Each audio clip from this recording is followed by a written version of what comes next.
Hey guys, excuse me.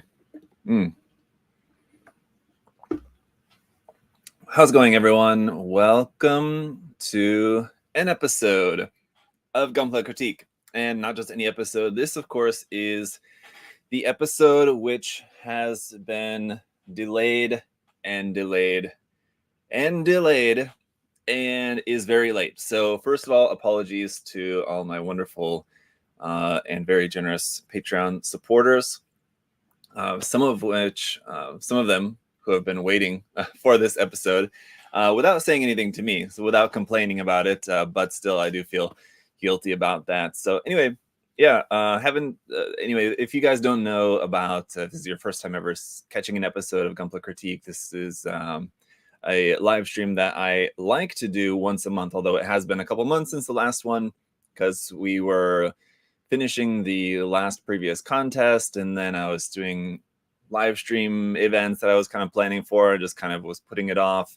So anyway, it's late anyway, so it's very late, but typically I like to try to do these about once a month or so. And so this is a chance for some of my Patreon supporters to submit works, whether they be work in progress or finished works, and we're going to take a look at them. I'm going to do a critique, which is a criticism in a what would you say, in a, not positive, that's not the right word that I'm searching for, but constructive format anyway, a critique, if you guys are unfamiliar with the critique process, I guess, anyway. But yeah, so we'll take a look. I'll share some of my thoughts, what I think looks good, what I think could maybe use some work or something, suggestions, recommendations, give some of my input. And that's Gunpla Critique. And so a couple things of note. So before we get into it, we have some works here to look at for today. So just hello to everyone who's watching live, first of all. Thank you guys for coming and checking out. If you're watching on the playback, of course, thank you for watching either way. But yeah, so this is late. Also, speaking of contests, the next contest will be announced pretty soon. I need to work out some of the details, but basically I know what the contest theme is. I also now know who one of the guest judges is going to be. There's another guest judge who I need to confirm with, another guest judge who I want to have on. I just need to ask them to do it. But then, and then I just need to figure out the prizes and everything, and we'll roll out that contest. So I would aim for probably beginning of July, maybe in about 2 weeks. That would be a good starting point, I guess, for the next contest. So yeah, that'll be kicking off. And actually, on the note of contests too, just before doing the live stream here today, I was just thinking, like, it would be a cool idea for a future contest, and you guys can let me know if you agree, if you think this would be a good idea or not. That it would be a cool idea to do a contest based on just a name of a Gundam. So it would not like an existing Gundam, not like a Freedom Gundam contest, but like some name. So I would have to think of a name that doesn't exist, like there's not already a Gundam with that name, and then that's like the only criteria for the contest. Say, for example, it's the Block Gundam. Just seeing a little wood block here on my desk. I don't think there's any Block Gundam. So if the contest theme is just like make your own custom Block Gundam, and so all you really have to go off is just the name, and so however creative you want to get with that. I mean, you could make it like super literal, or you could just make a cool custom and just have it with that name. I mean, it just kind of doesn't really need to be anything like, especially with a name like that, it could be like fairly nondescript. But anyway, do you guys think that would be an interesting idea for a contest? Essentially, what it would come down to is just like make a cool custom Gundam, really. And that's kind of all it would be as far as like the judging criteria. But I think it could be an interesting idea, just having the only prompt for a contest just being a Gundam's name. Anyway, what do you guys think? That could be an interesting idea. I'm not saying that that's the next contest. It's definitely not the next contest, but it may be a future contest. I might store that up in my list of contest ideas up here for future contests. But anyway, I'm looking forward to starting off a new contest. Like I said, this is late. It's been a while now. It's been kind of a long gap since our last contest. We usually are kind of like back to back to back with the contests. So I've been taking a little bit of a break.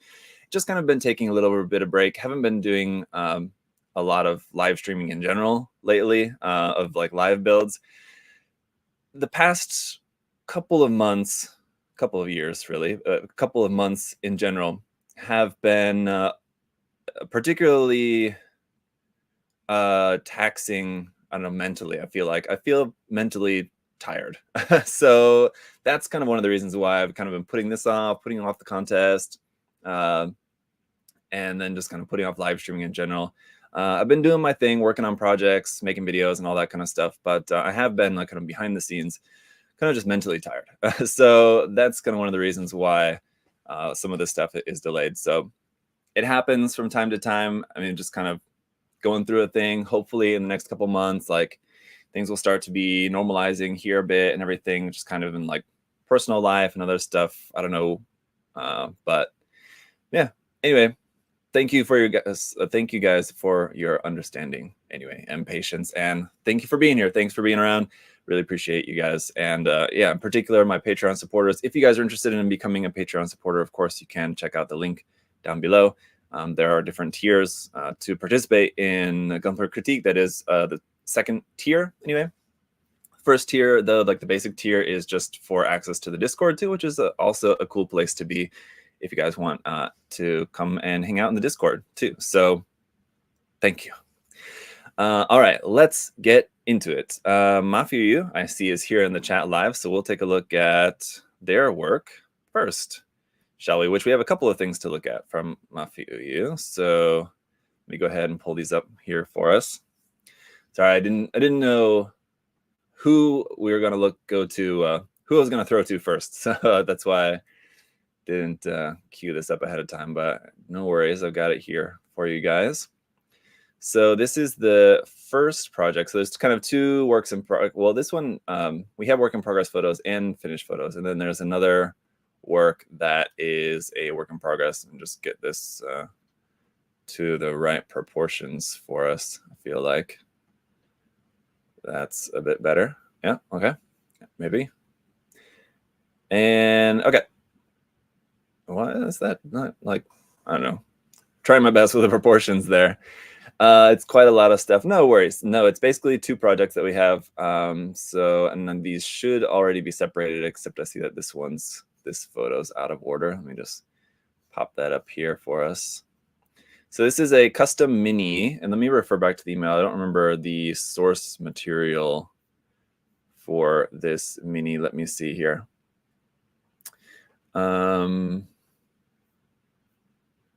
They did include some information, but I've got kind of a mix here. Bear with me just a moment. Or Mafiu is here in the chat, and you could just tell us what the source for this mini is. Oh, because, yeah, for some reason now I can't find the email, even though I just had it just right here. Oh, there it is. Wait, yeah. Okay, I found it. Never mind. Sorry. Yeah, so let's see. Yeah, and it's a custom Calidus assassin, which I'm not sure. I'm just curious about the source, basically. From Warhammer. Okay, Warhammer, right. So it's a Warhammer kit bash here, where he's actually combined two different ones, which you can see here.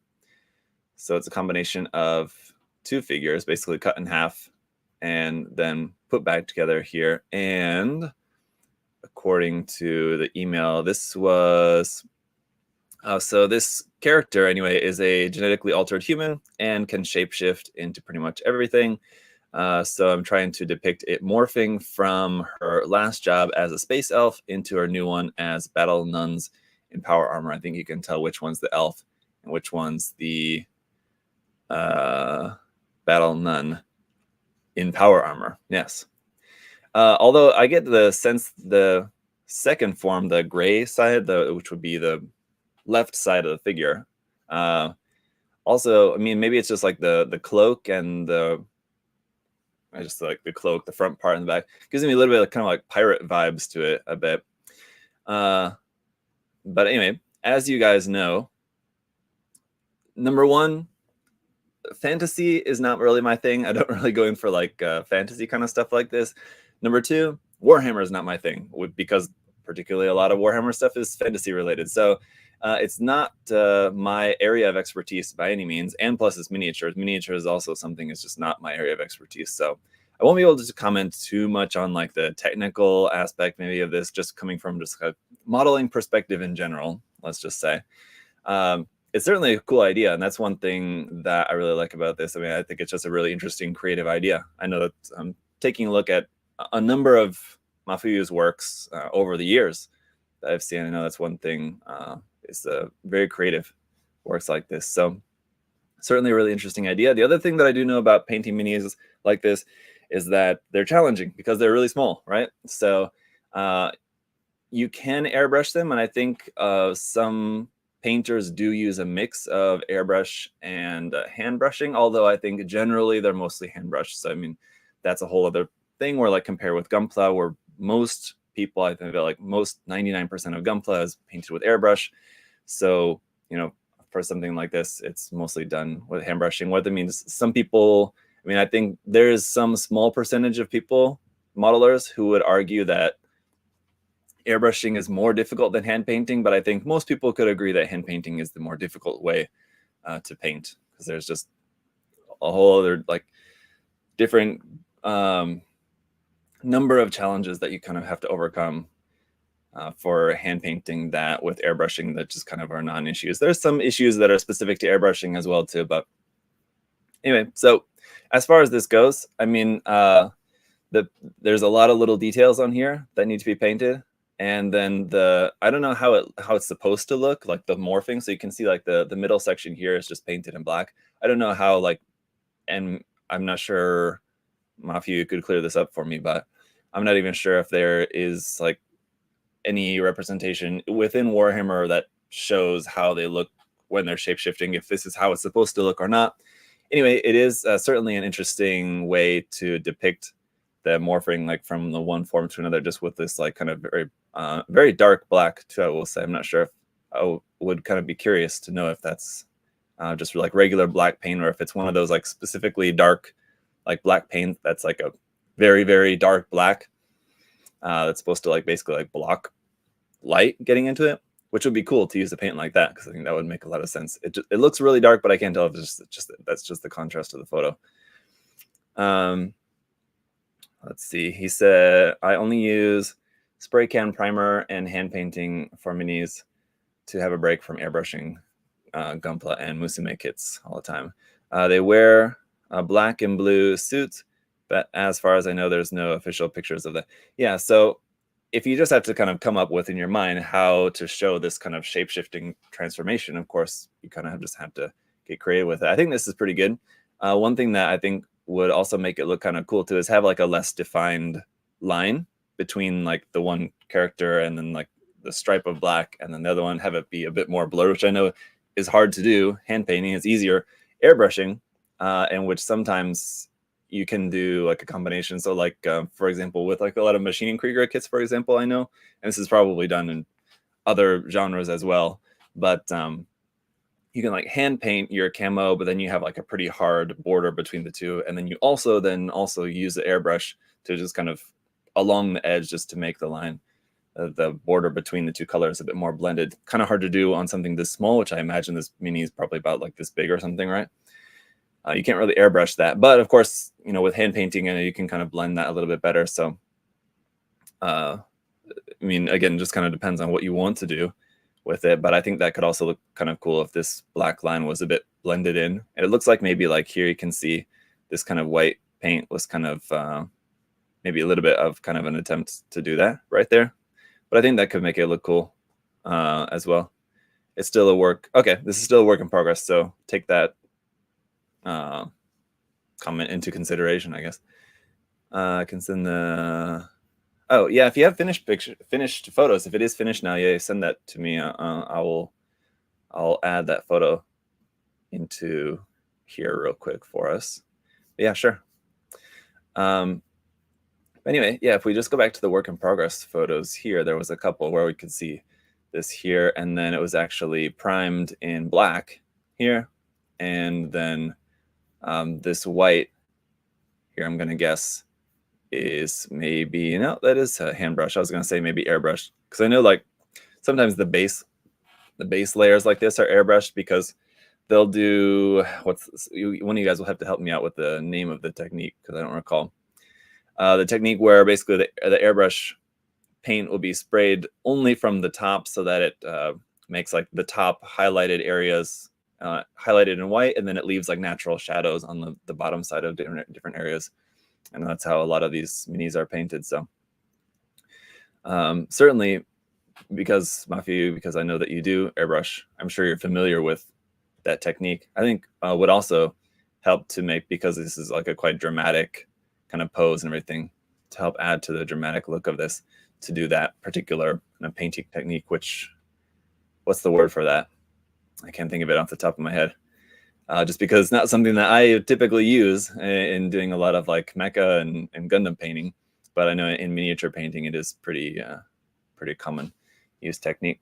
But anyway, we have a white base here, and you can see it's kind of the start of the painting, and then we have a bit further on here with the work in progress is the photos we're seeing here of this. So yeah, it's an interesting concept, and I think you can see some nice colors in here, like in the sword, the multiple colors there to kind of give it the look of it's kind of glowing. And then here as well, that's the other thing too that I know is done a lot on these miniature. Zenithal, thank you. Yes, Zenithal priming. Painting to make different parts look like they're glowing. So like glowing eyes, this glowing part here for the gun, for example, a glowing sword, to add some more of that effect. Like if you added kind of a little bit of that glow onto the character's hood over here, kind of near the sword, to make it really look like, to really kind of emphasize how bright the sword is. I think you could also go a couple of tones lighter on the green, because like usually when they want to show like that stuff is glowing, they'll go like from like whatever color, like a green, kind of like lime, fluorescent green sort of color like that, all the way to white. But it doesn't look like it's painted white. It looks like it's just glowing. Kind of that's how this stuff's painted, I know. So to really make the sword look like it's like really glowing quite brightly, I think it'd be cool to add some of that glow onto the character's hood over here. And also just trying to put like my fantasy cap on here for a moment, making me dig a little bit farther back in the brain for some of these ideas. But even between the character's body and like this black kind of in between zone, like a little bit of like a glowing edge like along there, I think could look pretty cool too.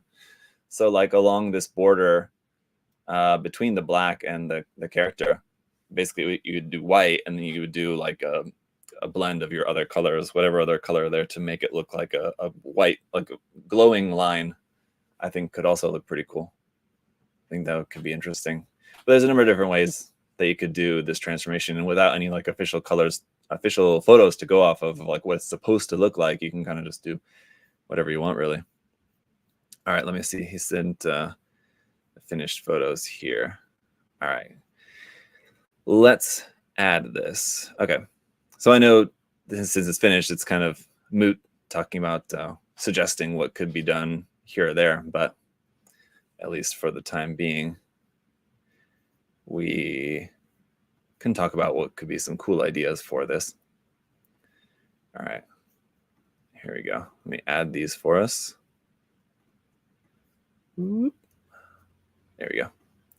So here's the finished product, and that's not it. From the front, wait a minute, where's the front photo? There's this one, and there should be the one other photo too.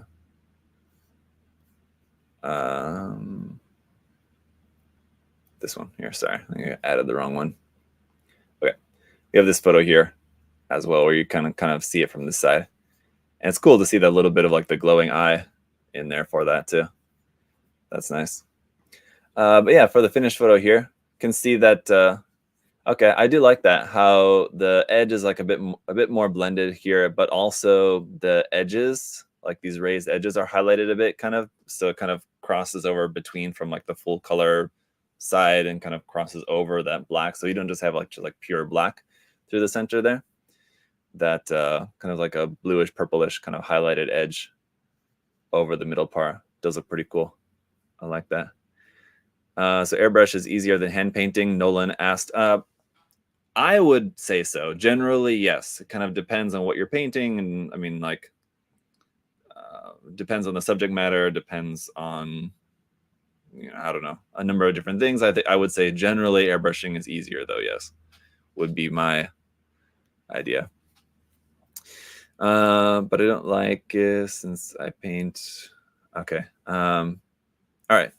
Anyway, so yeah, like I said, it's not really my area of expertise, so I can't really give too much more critique on this one. I feel like confidently, but it's certainly interesting, always interesting to look at something different, something out of the ordinary. So I certainly appreciate that.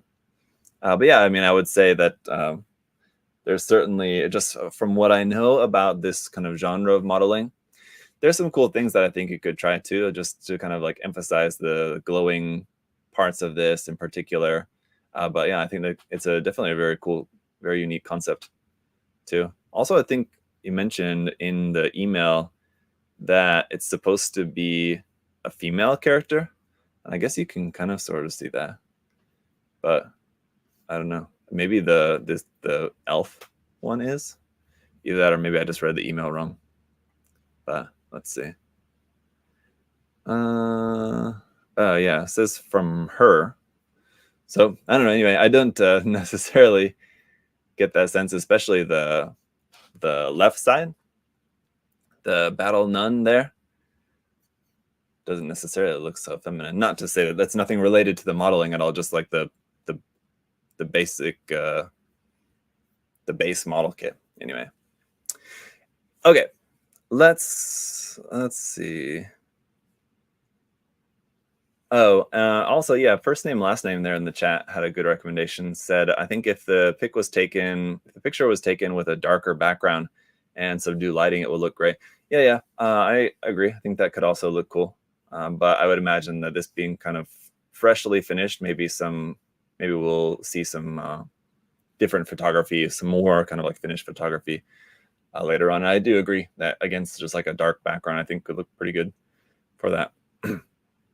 Okay, this next work in progress is on a Danazine. Let me see here. I think is the right one. Yeah, an HG Age Danazine. And the concept is to turn this into a Rathalos, which is a type of dragon from Monster Hunter, another game that I'm only vaguely familiar with, never played. I had to look up what Rathalos? Yeah. I Googled it to look up what it's supposed to look like. So I just kind of have it just looks like a general kind of dragon. I'm sure those of you guys who are like much more into dragons than I am, if you're into like Monster Hunter or like Game of Thrones or whatever other kind of fantasy material which has a lot more dragons, you would probably say like, hey, this is like this whatever type of dragon is totally different from this whatever. To me, it just looks kind of like a pretty standard dragon design. I mean, it's got legs and wings and scales and a spiky head and a spiky tail. But I do think it's a cool concept to take the Danazine, because the Danazine is a particularly dragon-looking mobile suit from Gundam Age, and turn it in and use that as a base, basically, for making a custom dragon model kit. So as you can see here, for the wings, they're using some putty here to kind of fill the gaps using some of these effect parts, because the effect parts have this nice kind of jagged look to them. The only issue that I think you're going to have is then in cleaning this up, because here's like without the putty, and you can see just kind of obviously there's just going to be gaps and just kind of missing the transition there. So the only issue that you're going to have is then a transition, if you want to keep some of this nice jagged edge there, transitioning from that through this putty to this flat part. And you could do it like a number of different ways, basically trying to flatten out everything, which is just a lot of putty and a lot of sanding on there. Basically, all you're trying to preserve from the effect parts is this jagged edge. And you can do that. You just basically coat the whole thing in a good layer of putty and then just like a bunch of sanding. Epoxy putty would be the way to go with that. Or if you want to make everything jagged, you're going to have issues too, because you have like the green effect part here, the jaggedness is going one way, and the blue effect part, the jaggedness is going the other way. So again, you're just going to have a lot of work cut out, and then you have to kind of basically through filing would probably be the easiest way, filing these kind of hard edges into the putty to make it match this kind of these jagged lines, and then also bringing that up into this part here as well. So it's certainly going to be challenging. Certainly not something that I would have the patience for. In particular, like I have this old Evangelion kit of like the mass production Eva, the white one. And it's like the old small scale, not like the bigger LMHG kit, like the smaller, I think they're also LMHG, but they're like bigger ones and smaller ones. The smaller one, where like the wings for the back of the Eva, you know, it's like what was included in the set was essentially like this like awful cheap like plastic paper. It was just bad. Really, really bad. So what I ended up doing was actually using those as a template to cut out basically a new piece for the wings, just out of just like a little bit slightly thicker and better quality, just like Tamiya pla plate. It's like 0.5 millimeter or something, so like still pretty thin. But then I had to putty to like blend like the edge part of the wings, because basically like exactly like this essentially, but there's no like jagged aspect of it, but just to blend, to use the putty along the edge to blend between like the part of the model which is like the leading edge of the wing, and then like with my pla plate wings that I had made for this, which is like kind of made to fit, but there's still like this like putty layer.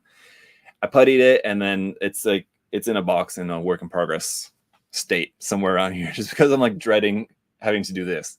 I guess I'm pointing the wrong way, but it's just a bunch of putty and sanding work, which I just find terribly monotonous. I don't like doing it at all. But so anyway, Mafiu said just keeping it around the tips and used milliput for this. So yeah, okay, if you're only wanting to preserve the jaggedness of the tips, that's, I think, the easier of the two options, but still going to be a lot of putty work in there just to kind of fill everything in. But I mean, it's just a matter of just load it up with a bunch of putty and then a bunch of sanding. So I mean, you just get like a really heavy grit sandpaper and just like go to town on it, and make sure you wear a mask, because it's just going to be very dusty, or wet sand ideally. But you know, either way, I would still just wear a mask with the amount of sanding you're going to have to do on that.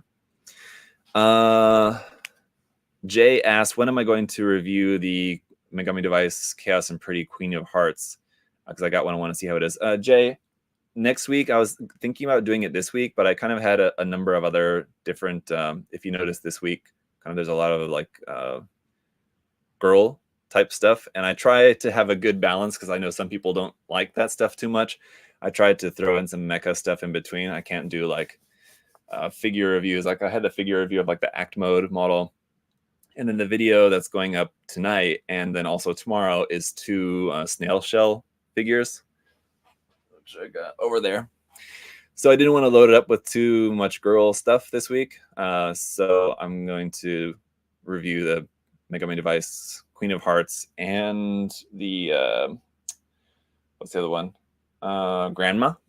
Both of those probably next week. So yeah, anyway. Let's see. There was another question in here, I think. Behind the freezer said, so look at the line art or scenes from the anime to determine the seam lines. The question is on the Sandrock EW. I guess I have to look at the Glory of Losers manga. Oh, yes. I guess so. But anyway, unrelated. So yeah, the wings is certainly going to be a challenge, and then the head here too. This is looking pretty cool, I gotta say. So far, I think it's looking good. Obviously, this is a work in progress, and he mentioned in the email the black stuff you're seeing on there is just glue. It's probably some of this. I was actually using some of this earlier today. This Mr. Cement SPB, the B for black is what I'm guessing is what's used here.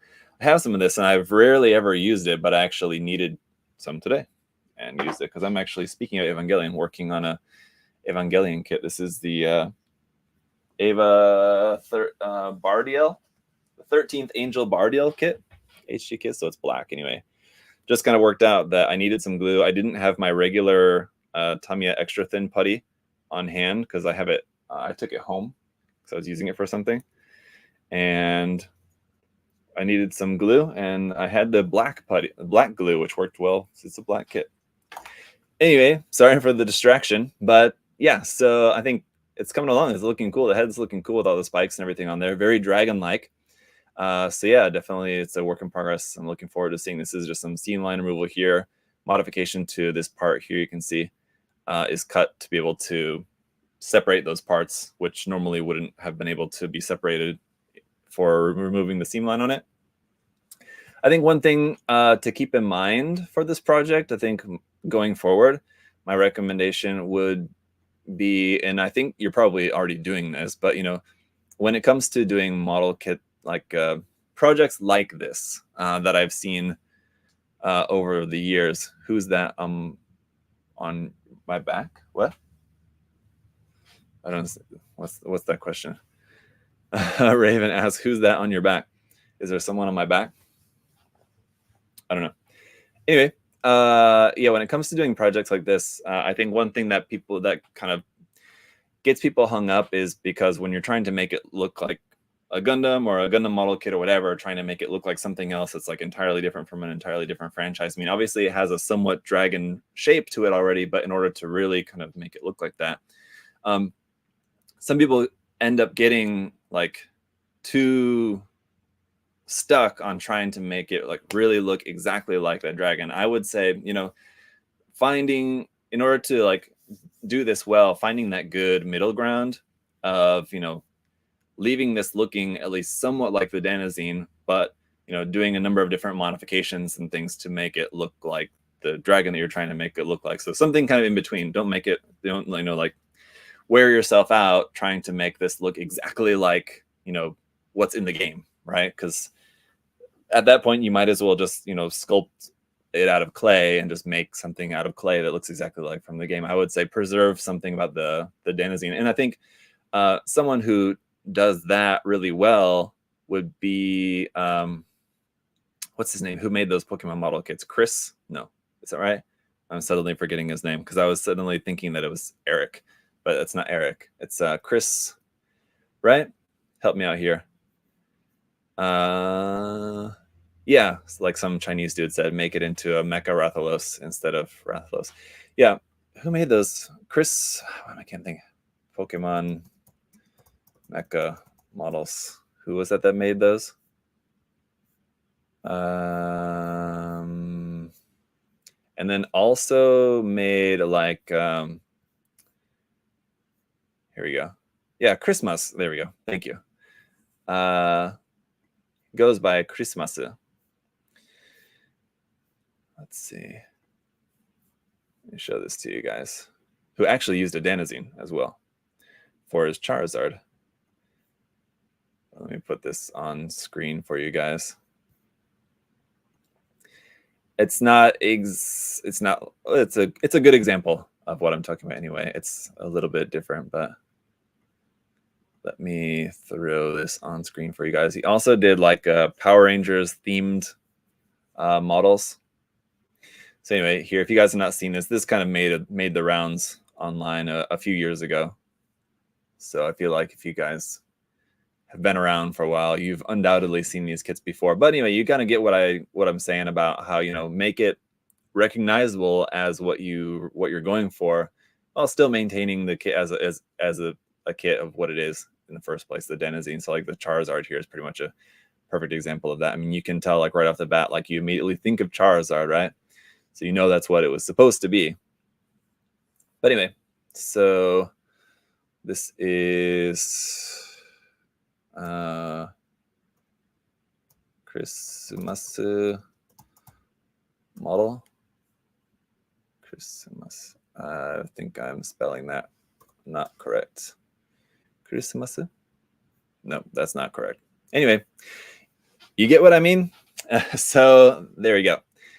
That was 6. So anyway, yeah, looking forward to seeing some more progress on that, Matthew. Thank you as always. Cool stuff. All right, let's move on to, speaking of Chris, let's take a look at Chris Pab's work here, who doesn't seem to be with us at the moment, or at least I haven't seen him in the chat. It's odd. What kind of a live stream is it without Chris Pabs in the chat? Let's see. But let me get this on screen for us. So he sent his Notchin kit here from our recent Notchin themed contest, the Toys and Tanks contest. So it was Notchin and Meyer Toys themed contest. Chris did here a full armor, a Notchin tank full armor custom Reaper here, where we've got some finished photos, and then we do have some work in progress photos here on that. So we might as well start off with the work in progress photos here and kind of just go through this. So I'm not sure if the original intent was to make like a full armor, or if the original intent was just to make it kind of like just a cool Notchin custom, but you can kind of see the evolution of it. Sometimes things happen like this where you're just focused on just making a custom, and you don't necessarily have in mind like it's going to be a full armor version of that. That's just kind of like what it ends up being via your custom idea. But you can see like it's added obviously plot plate bits and these cat ears up on the top, which is not too far off from the cat ears that we have for this version, right? The EX version. Let me just look at that. How close is it? It's similar, but it's definitely different. The EX Notchin cat ears. But you can kind of tell where the inspiration came from anyway, though, right? Based on that. But you can also see we got some different parts here down there for the legs as well. Gone are the small little cat feet, and we have much more substantial legs down there at the bottom. And then also kind of starting to add some of these missile parts. And I want to just compare, look back. Okay. So rather than these shoulder shield parts being mounted directly onto the shoulder, he mounted these missile pods kind of in between the two. So just kind of, and here you can see just kind of starting to mess with the placement of some of these different elements. And then also you have this part there at the front, the sculpted part there, this sculpted or scratch built little vents here. You can see a little work in progress photo. These little vents to add onto the side of the body here as well. So certainly a lot of work Chris did here on this one. Here you can see then also can see some of the work here on the backpack. I was kind of curious about the backpack too, because I was not really familiar with what that is. Also, these like handle parts look like little metal parts, which is interesting. I would assume they're not. Oh no, those are definitely plastic parts, because you can see the gates where that's just like a silver plated plastic part. But I wonder what that's from. I'm not sure. I don't think it's a metal part anyway. But I do wonder if these gun barrel parts are metal parts. I don't know. Anyway, you can see some of the work in progress and a lot of scratch building and different bits going on with this here. Let me see. There we go. Next photo. Refining that detail on like the crotch bit. And then was there any more work in progress photos? I think maybe this, yeah, just kind of work in progress photos on like the painting of it here. But essentially, I mean, this is like finished. This part of it is finished, but you can see it kind of in parts here before looking at the final images. But yeah, so the color scheme is good, I will say too. Love the color scheme on this. Some subtle purple in there, of course. You know, Chris has got to have his purple in there. It's subtle, but I can tell there's a little bit of purple in that blue. And then the orange is a nice accent color. I will say, Chris, I think that this doesn't have anything to do with like how the kit was judged for the contest or anything like that. But it would be cool to see some photos against not a pure black background, as it's very dark. And it's sort of like a dark color scheme. And it, you know, it has that, you know, dramatic look to it with the lighting being as it is and with this pure black background.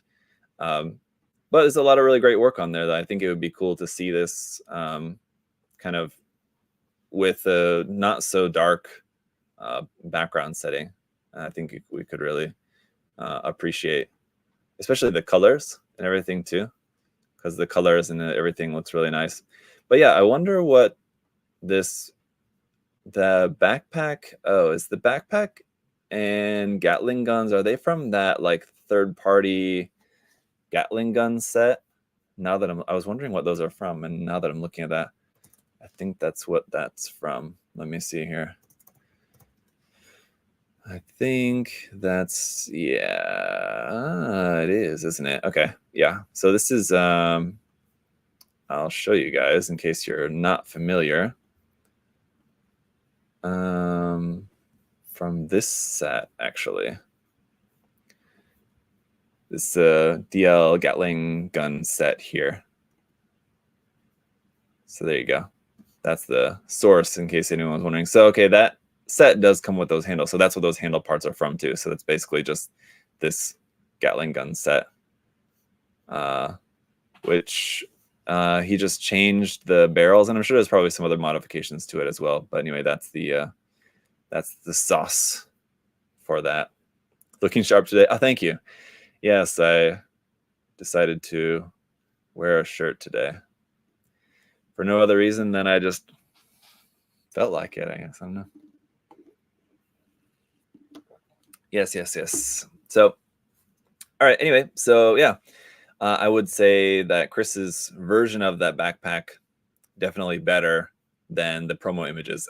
They should get Chris to retake some photos of just the backpack for some better looking photos. But I know that he did modify. I mean, here you can see he changed the barrels, which I think these are just much kind of more standard looking barrels, kind of more similar to like what we would see on like the Heavy Arms Gundam, right? Which I think look a bit nicer. Anyway, just personal preference, but these look really good. And I like the painting on there as well. The like lighter gray for like this kind of like frame part around the backpack and around the handle, the body of the weapons there. So yeah, the colors, everything all looks very cool. I like it. Love the mecha decals there, of course. A little shout out to Tim the Tool Man, child of mecha. But and then we have the here you can see the custom equipment, like I was saying, got rid of the cat feet and added, I don't know what the source of that is. I would have to do some more searching and finding what the source of these parts is for the feet. But anyway, yeah, I do really like it. Of course, some really nice work done here on this one from Chris. Very creative. I feel like I'd have to talk with Chris about it, but if I can speak for Chris a moment, I have a feeling that he would say that this was an interesting project to kind of push him out of his comfort zone a bit, because if you guys are familiar with Chris's work, he does a lot of resin model kits, in particular resin conversion kits and stuff like that, of like 1/100 scale Gunpla. I would say 9 out of the 10 works that I could think of that I've seen of Chris's are usually 1/100 scale Gunpla that are either full resin kits or they're resin conversion kits. So something like this, where number one, it's not Gunpla, it's still mecha, but it's like a different genre of mecha. I know we do different subgenre anyway, different type of mecha modeling anyway. The scale is totally different, and the scale is open for interpretation, but still, you guys get what I mean. It's a kind of different type of model than what Chris normally works on, and I think, I don't know that, I can't remember the last kit that I've seen Chris do a lot of customization like this.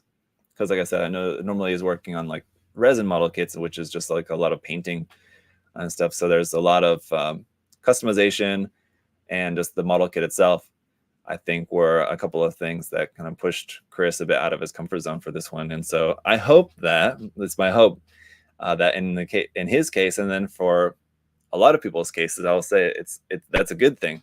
And that's definitely one thing that I like about doing contests, where we don't just have like a Gundam model contest, where we do kind of have these themes, like whether it be this or whether it be a Mecha Musume contest, or what's some other contests that we've done that I heard from a lot of people, like push them out of their comfort zones. But anyway, that's one thing that I do like to aim for in contest themes, is something that will get a lot of people out of their comfort zone. Now, there's some people who maybe, have worked on a dozen custom notchin kits, for example, and that's kind of like that. This is their comfort zone for some people. But I like to go for a bit more obscure stuff like this. That is something that will get people out of their comfort zone. So even like the contest idea that I was talking about before, where it would essentially just be like a Gundam modeling contest, but the theme would be just I give you guys a name and you guys have to make a custom model with that name. I think even something like that would be something that would push people out of their comfort zones because they're not used to approaching a custom Gundam model with that idea in mind, right? I think for some people, they would just build a custom however they normally would and then just slap that name on it. But I think what'll be really challenging for people, you know, and this is usually what happens in these contests. This is kind of what separates the winners from the losers, or at least the top placing ones, like the winners and the runners up. The higher quality entries, the better entries from the rest, is the people who go for the more creative interpretations of the prompt, you know, get more creative with it rather than just like, say, if we have a, I don't know, what was one that we did that was like that? Well, anyway, when I give you guys an idea, you know, sometimes people just go for something very obvious, and sometimes people like try to push the boundary a little bit, or just kind of get a little bit more creative within the boundaries of the prompt for the contest. And that's usually, if you're able to do that well, that's usually what makes people do really well in contests. So anyway, Chris did very well in this contest and very well on this entry. So I think it's a good example of what I hope was a great opportunity to, you know, try something a little bit different, which is what contests should be all about. In many cases, you know, not necessarily, not by necessity, but it is certainly one great thing about contests is having an opportunity to try something different. So this came out very nicely, as we've seen from all of Chris's works. Beautifully done. So, and on that note, another beautifully done, we'll have one more finished project here that we're going to look at, and then one more work in progress photo, one more work in progress entry that we're going to take a look at here for today. So we'll take a look at our other finished work here. Gassier asking in the chat, is a contest being cooked up soon? Yeah, I talked about this at the beginning of the stream. The next contest I'm aiming for probably beginning of July. In about 2 weeks or so will be the announcement for the next contest. So yes, it is being cooked up. As it's not so much that it's being cooked up, it's waiting to be plated. It's cooked up, just needs to be plated and presented to you guys, essentially. The idea for the contest is set. One of the judges is set. Again, I'm just kind of recapping. I just need to confirm with the other person who I would like to have as a guest judge, and then just need to figure out what the prizes are going to be. Essentially, that's kind of all it really comes down to. So in about 2 weeks' time, hopefully I can have that all settled, and I'll have that announced for you guys. So let's take a look at Dilly's entry here, which is the Gundam Pharact, featuring a custom 3D printed weapon from our friend Weston Harris Design. If you guys remember, not too long ago, here you go, here it is. Not too long ago, I actually painted up this, it's kind of over here, the Zuda head bust model kit. That was from Weston Harris Design, a 3D printed Zuda head. Really, really cool kit. He also makes these 3D printed weapons, and in particular, a lot of the weapons that he has are for Witch from Mercury kits, if I remember correctly. But you can check out his web online. I think it's an Etsy shop, if I remember correctly. I'd have to go back and check. But if you just search Weston Harris Designs, you should be able to at least find his Instagram. And then also, I think it's an Etsy page that he sells some of this stuff you can get your hands on. So some cool stuff like this custom weapon here for the Gundam Pharact. But just on the note of the Pharact in general, it's a cool kit. So it's one of those kits that I feel like it's kind of hard to mess up, because however you end up painting it, it's just a really cool, unique design. But I do like this particularly very, I mean, it's not too far off from the original design, but it does seem to be, especially like with the colors on the gun in particular, it's definitely a bit more Advanced Zeta looking And this is one of those designs too that a lot of people have pointed out, the fact that just the design in general has some kind of like very Advanced Zeta vibes to it generally. But I think this is really leaning into that. I feel like with the color scheme here, it's very Titans, Advanced Zeta reboot in particular kind of color scheme here for this, with the black and white essentially for the accents. And then of course you got to have the yellow, like the orange yellow orange kind of color there. So yeah, love the colors on it. The colors look really, really nice. I would say, you know, for me, when it comes to bases for your custom models, if you're going to go, my thought is that if you're going to go through the work of, you know, working on like a custom model like this, especially with like a 3D printed custom weapon and everything, you do all your painting and decals, and you've got like this nice kit that you have finished. I feel like a better way to present it is on some sort of custom base as well, whether that be, you guys know I like to go for like the wood blocks, whatever. Doesn't necessarily have to be that, but whatever it is, even if it's just this base but just painted or something, this base looks pretty good. I will say this is one of the better looking ones, but so often I see people doing like really nice custom works and they just put it on like just like a standard, just like unpainted Bandai action base, which is just kind of like not the best way to present your work, in my opinion. I just think that if you're going to take the time and effort to put into it, you know, put it on a, base it up nicely in some way, whatever that's going to be. But yeah, again, it's not to say that this base doesn't look nice. I actually don't know what base that is. That is not a Bandai base, I don't believe, right?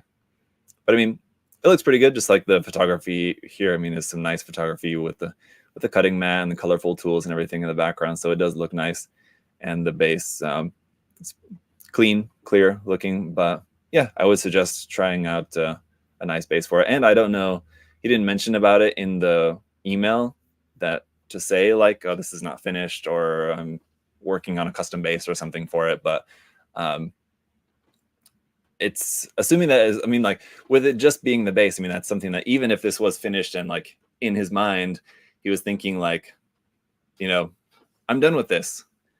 It is, oh, it's a Tamashi stand number 5. So it is, okay, so it is a Bandai base, but it's a Tamashi base. That's why I'm kind of unfamiliar with it. But yeah, so even if this was in his mind completely finished, the base is something easy to just add. It's not like, oh, you wanted to add like a custom backpack to it. That's something that would be like a little bit kind of not necessarily too much harder if it's just a matter of just like making a custom backpack and just like gluing it on. But you know, with it not being like any sort of like modification to the model kit itself, you've already got the hole in the bottom for plugging it onto a base.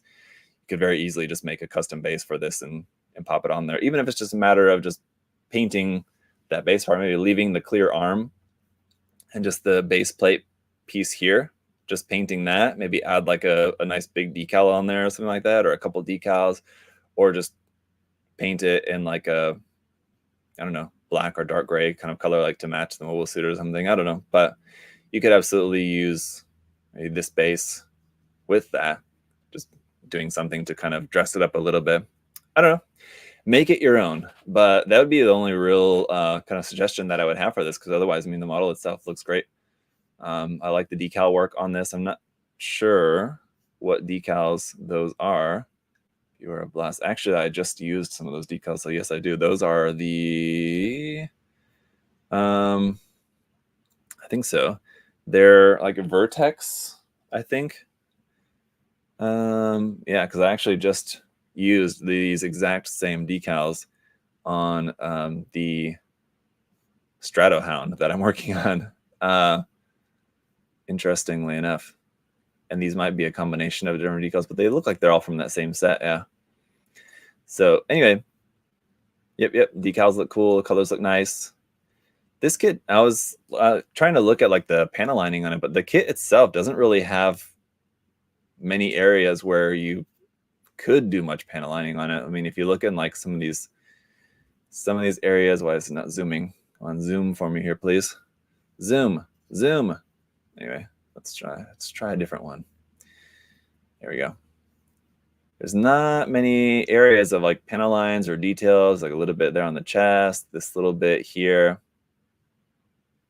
So it looks like in the black areas, like what I'm calling black, it's not black. And good on Dilly for not going pure black. This is one thing I always talk about, even when you want to have a model kit in black, don't ever paint in pure black. Shouldn't say don't ever do it, but just my recommendation. Like if you want this to look black, just paint it in like a very dark gray. And I think we would look at this and say, oh, it's a cool black version of the Pharact. Anyway, it looks like he used some like gray for at least panel lining in this little detail here on the front of the shoulder part here. But yeah, on the kit in general, it doesn't really have too much opportunity to paint or to do much panel lining in general. So barring that, yeah, it looks great.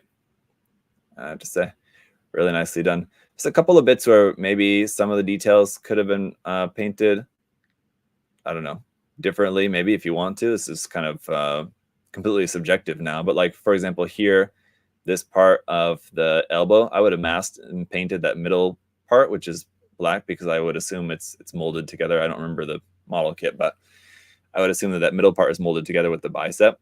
So that's why this is all painted in black. If it was me, I would have masked that and painted this middle part to be in the same gray color as the rest of the elbow joint, for example. And then one other thing too that maybe could have also been painted differently too is maybe like these little circle verniers there and the shoulders, or these kind of parts right here. I know it's actually kind of like above the shoulders, different. It's actually part of the backpack, but it's like painting those little bits in like yellow to match. I think could look pretty cool. This tiny little circle of yellow. So it's, again, it's just a matter of masking this triangle bit there and then just yellow in there. So a couple little bits here and there that maybe could have been painted differently, but yeah, it's a great looking kit, and that's just subjective. Whether you want to do that just depends on how you want your model kit to look. It's something that I would have considered doing. Ultimately, whether I would have done it or not, I don't know. I'm not painting this model at the moment, but if and when someday I do paint it, those are a couple of bits that, I will consider when it comes to painting this kit, but I think it looks great. Very, very nice. Thank you. All right. Marine made it. Hello, welcome. And just in time for one last work in progress we're going to be taking a look at here from Edgar, who I know is not able to join us live today, but we'll be watching later. So let's see. Let's put this up on screen. So this is a project he's working on for the Cerulean project, who, if you guys don't know of that, if you've never heard of the Cerulean project, I actually don't know really too much about it myself either. It's always been one of those things that, like, I know a lot of people are involved with it. I'm not involved with it. I don't know if it's something that I would be welcome to be involved with it at some point in the future. As far as I know, it's a kind of thing that you can just like inquire to be involved, but I don't know really too much about it, and I've not been invited to join in, so I don't really know too much about it or anything. But the Cerulean project is a thing where people will all kind of build models like along a certain theme. What Edgar's working on for Cerulean project, this is the MG Quanta and MG Astrea, a kit bash between the two. So for example, the Astria's sword here, he swapped for this clear green sword blade from the Quanta. And obviously here from the work in progress photo, from this work in progress photo, you can see pretty clearly like which parts are from which kit. So with these two kits being quite similar, obviously kit bashing between the two you're not going to have a whole lot of like clashing aesthetics, because the kits are already kind of at their core very, very similar aesthetically. So you shouldn't really run into too much issues with that. I think for how it's looking so far, I think it's looking pretty cool. Always love the asymmetry of the Quanta. So cool to see that here. And you can see a little bit of that here on the head as well. He's incorporated that kind of sort of similar to the Astria's kind of ear fin, but kind of even more so extended. I think that's the only bit, as far as I can tell, that looks like it's just like not from either of the two base kits, but it's a custom part. Here you can see kind of added on that. And then if we look back here on the other side, this side is kind of the standard, whether it be the Quanta head, right? And the V fins, obviously kind of a mix of the two there as well. So yeah, very interesting mix of the parts. I think it's going to look great painted. One thing that he said he's struggling, he wants it to be red, and the exact word he said actually was the other modification I should mention too is also he included the butt boosters from the Dynamace. It's kind of hard to see in the images, but there you can see the background. So that's another kind of cool aspect. That's a really interesting aspect of the Dynamace design.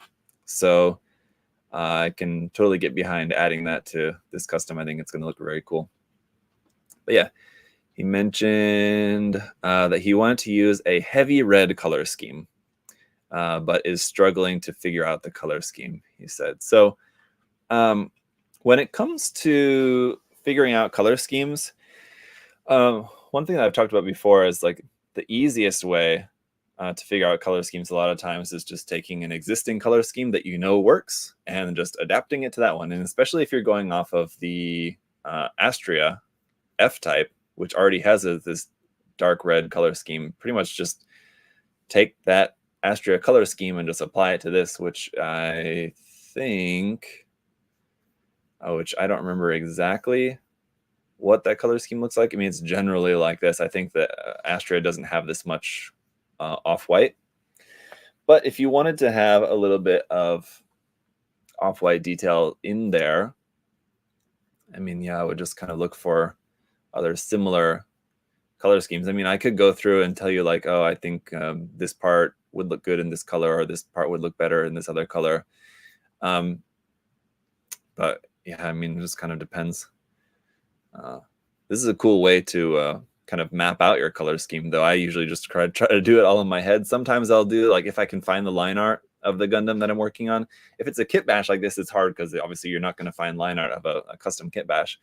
But if it's just like a unicorn, for example, that I was painting, and I wanted to just find some line art of the unicorn to test out the color scheme, but I've never tried it like this, where you actually overlay the color scheme over an actual photo of your custom build. I know people do this, and it works well.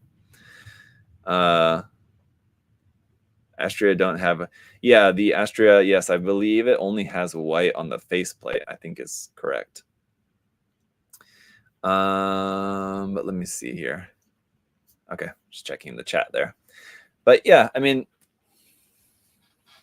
I would say also, just kind of looking at this, if you'll notice, one thing to keep in mind, so you have, I'm just going to throw out like a rough percentage here.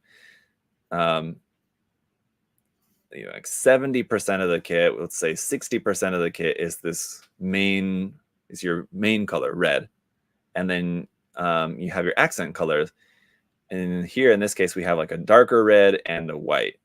It's off-white or white, whatever. We'll say your darker red and white. In my mind, I typically like to have it balanced in a way that, let's say for this one, it looks about,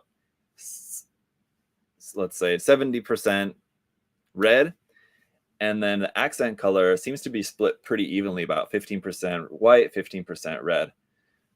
You have basically about the same amount, without counting it to be precise, but it looks like just about the same amount white and the same amount dark red. I would push it so that it's not the same.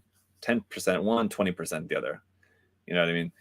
It would be kind of the way that I usually like to go when it comes to accent colors. If you have two different accent colors that are represented in kind of equal amounts, I feel like it's not as visually interesting as if you had just like more dark red and less of the white. I think would be a good balance. And that's basically, again, just kind of going pretty much back to the original Astria color scheme. But I would think that so like these knee parts, I would do in dark red. This part here on the side of the thigh, dark red. On the side of the body, dark red. And really leave white only up here for like these vent parts and these couple of fins around the head, the face. And if you only had these white parts here and everything else white down here in dark red, I think would be a better balance as far as the color scheme goes. A little bit of white goes a long way. So I think that would be my suggestion. If it was me, I would feel pretty confident about that color scheme. But again, that's pretty close to just the Astrea F-Type. And if you don't want to make it just like a copy-paste Astrea F-Type color scheme onto this, then you may want to change it and do something a little bit different. I think the Astrea F-Type has yellow for the chest vents, I believe, right? So it's not exact, but I mean, it's still pretty close to that. But I think that would be a color scheme I'd be happy with, I think, if it was me.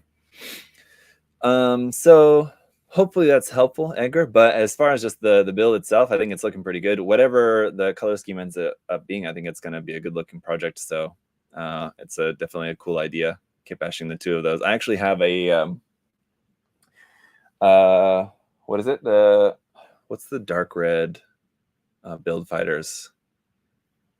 What is it? The version of the dark red version of the Exia from Build Fighters, the MG. Have one of those, which I've kind of not done this level of kit bashing on, but done a little bit of kit bashing some parts on that I have in my painting queue. It's like much further down in the painting queue that I don't know when. Yeah, the dark matter. Thank you. It's not like a project that I'm going to be painting like anytime soon, but it is in my painting queue. So it's like in my stack that I have over here of like kits that like I would like to paint pretty soon. And yeah, it's a customized dark matter, basically because the Exia, the master grade dark matter, comes with so many leftover parts, because it has like parts from the original Exia, parts from the Repair 2. I think that's it. But anyway, there's a lot of leftover parts. So I basically used some of the leftover parts and swapped them out. So it's still mostly the dark matter, but some of the parts are swapped, like the thigh armor and like the knee armor, I think is different. Like the shoulder armor is a little bit different, something like that. So it's like slightly customized, just basically using some of the leftover parts from that kit.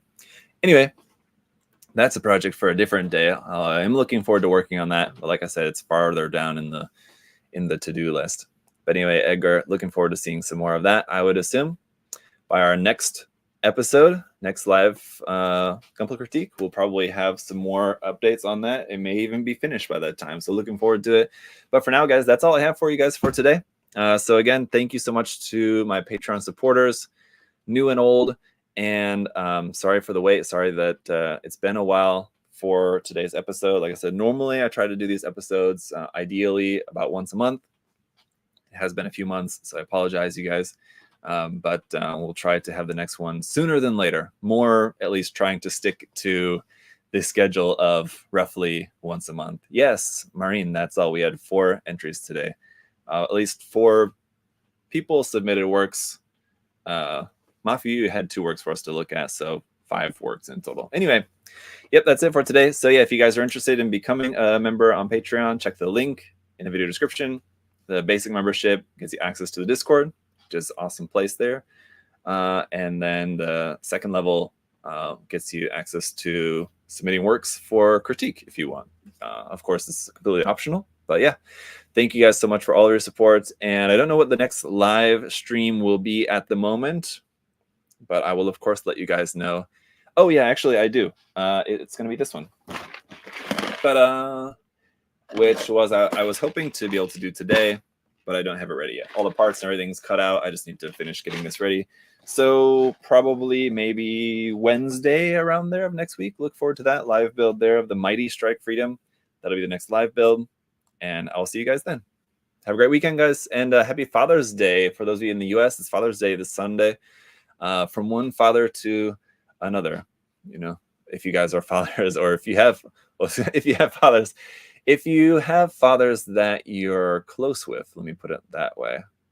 Anyway, if you don't have estranged fathers, happy Father's Day. I'm just gonna end it there. All right, bye guys.